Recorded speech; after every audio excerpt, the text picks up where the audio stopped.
De Lima called mother of all drug lords. Nakasulat po to at binabanggit po. Naniniwala po ba kayo that si Secretary De Lima ang mother of all drug lords? Who said it, sir? According sa report ay mga tao po natin sa Malacanang ay Sino, si sir? Director Ruel Lasala and Reynaldo Esmeralda, former NBI officer in charge ng Department of I Justice. would like to congratulate them for making this statement. Secretary De Lima, would you agree with the statement of the former president that you are the mother of all drug lords?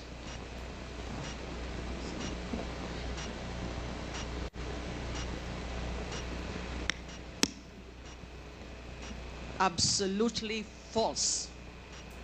That is a fictitious, bogus allegation against me. And then they filed cases against me. Kinasuhan po ako nila ng mga kaso tungkol sa droga. Initially, consummated illegal drug trading. Inamend nila into conspiracy to commit illegal trading.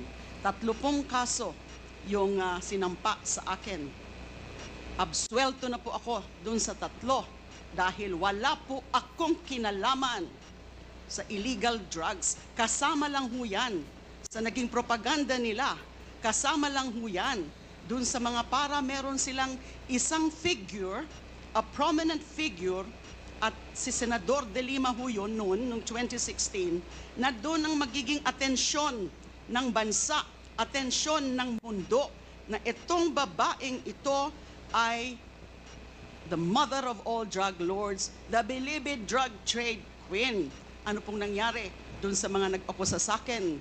Yung mga beloved convicts, nung una, yun ang mga sabi nila, kung ano mga sinabi nila, na nag-raise funds ako. Pero kinalaunan, binabawi ho nila yung kanilang mga akusasyon against me. I was cleared of all 3 drug cases. I underwent the whole process. Dumaan po ako sa buong proseso kahit mahirap, masakit para sa akin. Kinulong ako ng almost 7 years na hindi na po nila yan